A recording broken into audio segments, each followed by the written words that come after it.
Acara ini dipersembahkan oleh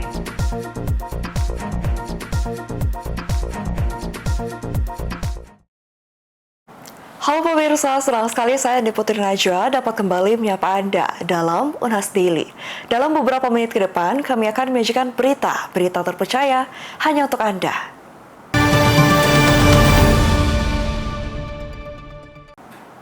Pemirsa, ajang internasional MotoGP akan digelar di sirkuit Mandalika, Lombok Tengah pada 3 hingga 5 Oktober 2025. Pihak penyelenggara Pertamina Grand Prix of Indonesia pun memilih kota Makassar dalam pra-event MotoGP ini, lantaran menjadi salah satu kota dengan jumlah penonton terbanyak dalam ajang MotoGP sebelumnya. Pertamina Grand Prix of Indonesia akan kembali digelar di sirkuit internasional Mandalika, Lombok Tengah, Nusa Tenggara Barat pada 3 hingga 5 Oktober 2025 mendatang. Ini bakal menjadi penyelenggaraan kejuaraan MotoGP kedua di sirkuit ini dan yang keempat di Indonesia. Pihak penyelenggara pun memperkuat promosi dengan melaksanakan Road to MotoGP di Kota Makassar. Event ini bermaksud untuk memberi kesempatan kepada warga Kota Makassar untuk merasakan sensasi dan semangat balap motor. Kota Makassar menjadi sasaran promosi ajang MotoGP Mandalika 2025 lantaran tercatat sebagai salah satu daerah dengan kontribusi pengunjung terbanyak ke sirkuit Mandalika di tahun 2024 lalu. Road to MotoGP ini pun digelar di Pantai Akarena, Makassar. Direktur Utama MGPA Priyandi Satria berharap dengan gelaran promosi MotoGP Mandalika 2025 di Makassar ini dapat membawa semangat balap motor semakin meluas dan warga Makassar dapat merasakan sensasi balap motor kelas dunia yang tak terlupakan. Kita memutuskan untuk mengunjungi Kota Makassar karena Kota Makassar ini sebagai salah satu penonton terbanyak di beberapa event MotoGP sebelumnya. Itu yang pertama. Juga kita punya hubungan baik dengan Makassar karena petugas lintasan kita ada 5 orang, kunci-kuncinya dari Makassar juga, dari IMI Sulawesi Selatan, jadi kita juga datang ke sini. Jadi hari ini kita ada di Dupli Dining ini untuk memulai acara penjualan tiket di Kota Makassar dan Sulawesi Selatan. Ini adalah program tiket yang kedua. Yang pertama kita ada early bird, kemudian kita ada pre-sale, diskonnya masih besar. Kita datang ke sini untuk memperkenalkan jenis-jenis tiket, kemudian diskonnya berapa, berlakunya sampai kapan, supaya masyarakat Makassar juga bisa menikmati diskon yang besar dan nonton MotoGP nanti di bulan Oktober. Dalam event Ghost to Makassar ini, warga dapat menikmati berbagai aktivitas menarik, termasuk parade motor yang melibatkan berbagai komunitas motor, mulai dari motor besar hingga motor kecil. Tidak hanya itu, dalam menambah semaraknya suasana Ramadan, event ini ditutup dengan buka puasa bersama. Priyandi Satria menambahkan dengan gelaran ini Pertamina Grand Prix of Indonesia kembali menunjukkan komitmennya untuk mendekatkan dunia balap kepada masyarakat Indonesia, khususnya mereka yang tinggal jauh dari sirkuit internasional. Andi Muhammad Syafrizal, Unhas TV. Pemirsa, saat bulan Ramadan disarankan untuk melakukan olahraga yang sesuai kemampuan tubuh. Salah satunya adalah aerobik, karena memiliki intensitas yang rendah namun berlangsung lama. Salah satu perubahan yang biasanya dampak pada diri seseorang di bulan suci Ramadan adalah aktivitas fisik. Yang sebelumnya aktif berolahraga, namun saat memasuki puasa, sebagian mulai berkurangi kebiasaan itu. Padahal, menurut dokter bidang fisiologi olahraga Universitas Hasanuddin Makassar, Dr. Ilham Jaya Patelongi, MKes, berolahraga di bulan Ramadan sangat baik untuk menjaga kesehatan kardiovaskuler asalkan jenis yang dipilih sesuai dengan kemampuan tubuh. Ini agar olahraga yang dilakukan tidak mengganggu ibadah puasa. Menurutnya, jika olahraga jenis aerobik seperti jogging dapat menjadi pilihan utama selama Ramadan yang dapat dilakukan pada waktu sore menjelang berbuka puasa. Olahraga aerobik dinilai memiliki intensitas yang rendah namun dapat berlangsung dalam waktu yang lama. Jenis olahraga ini mampu merangsang metabolisme aerobik, di mana proses ini menghasilkan energi yang digunakan tubuh saat beristirahat maupun berolahraga. Selain itu, pilihlah olahraga yang sering dilakukan atau disenangi untuk menghindari terjadinya cedera pada tubuh. olahraga yang bisa dipilih untuk sehat itu ya konsep olahraga aerobik. Aerobik jadi biasanya olahraga seperti ini intensitasnya tidak tinggi tetapi berlangsung lama. Berlangsung lama karena dia akan merangsang metabolisme aerobik. Aerobik itu adalah metabolisme yang memang menggunakan oksigen untuk memproses dia menjadi energi. Jadi oksigen harus cukup masuk di dalam tubuh, jadi kecepatan kita melakukan gerakan harus sesuai dengan kecepatan oksigen itu masuk.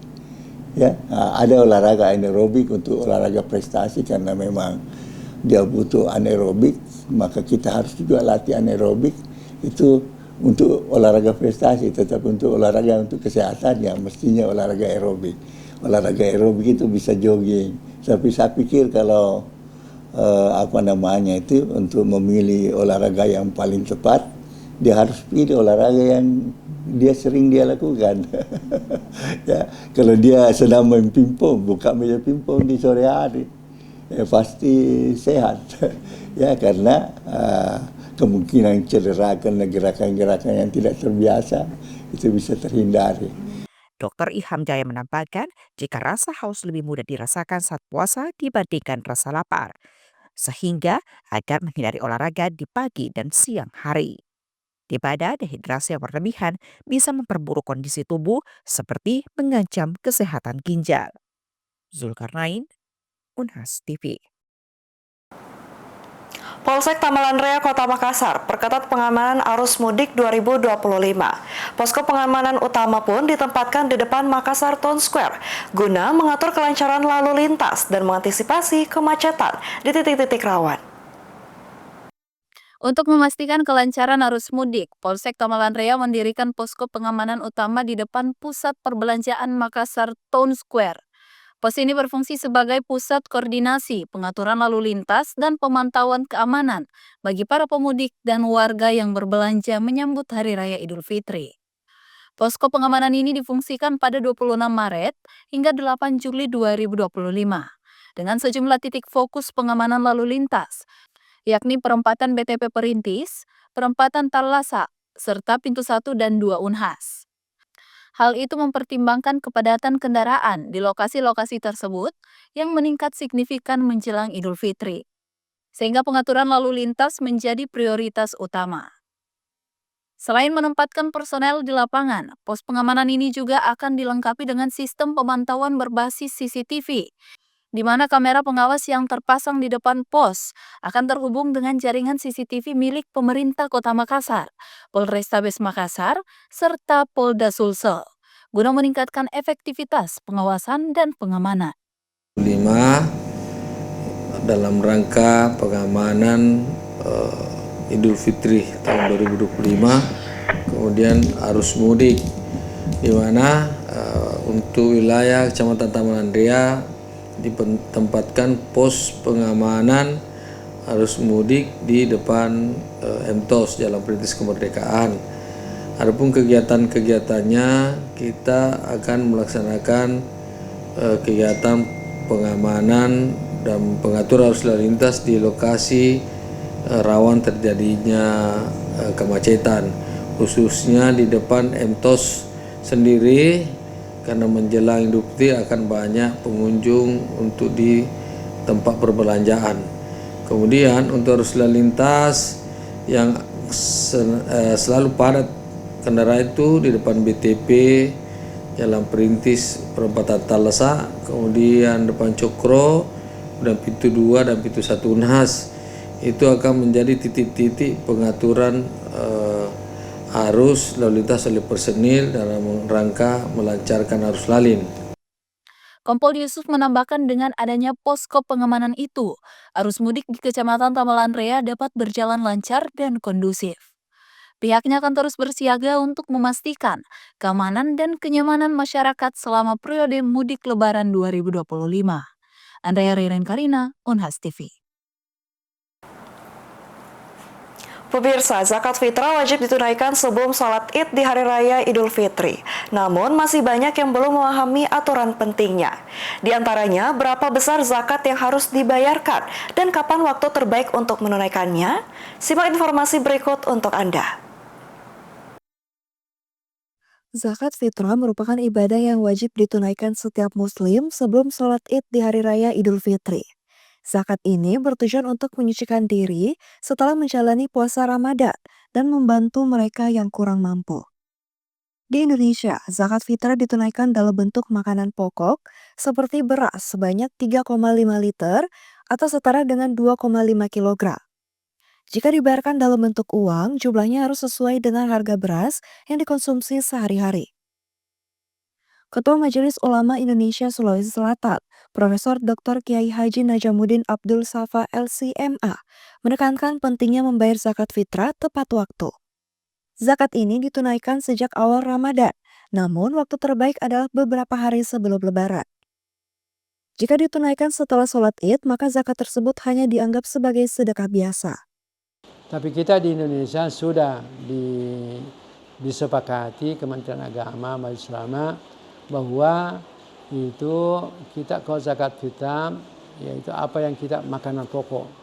Kita Indonesia kan beras. Jadi beras yang sebagaimana yang kita makan sebaiknya. Jangan lain kita makan beras kepala yang diberikan zakat fitrah beras dolo, jangan. Artinya sah tapi kurang bagus lah, kurang etis lah. Apa yang kita makan itu ya kita zakatnya.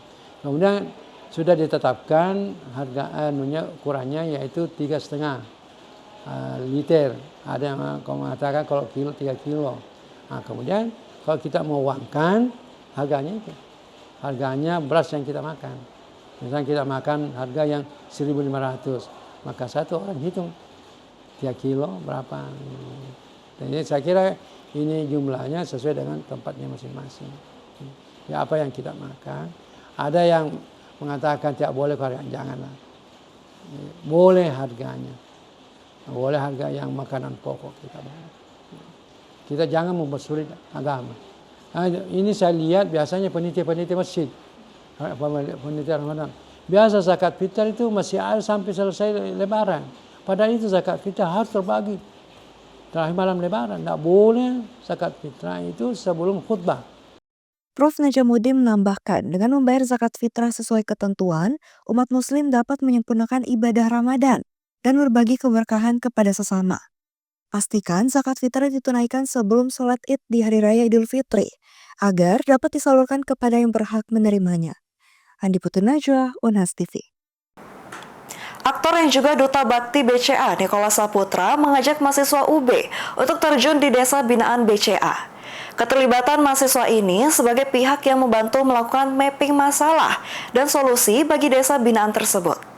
Hal ini disampaikan oleh Nicholas saat berbicara kepada seribuan mahasiswa yang hadir dalam program BCA Berbagi Ilmu di Gedung Samanta Krida UB.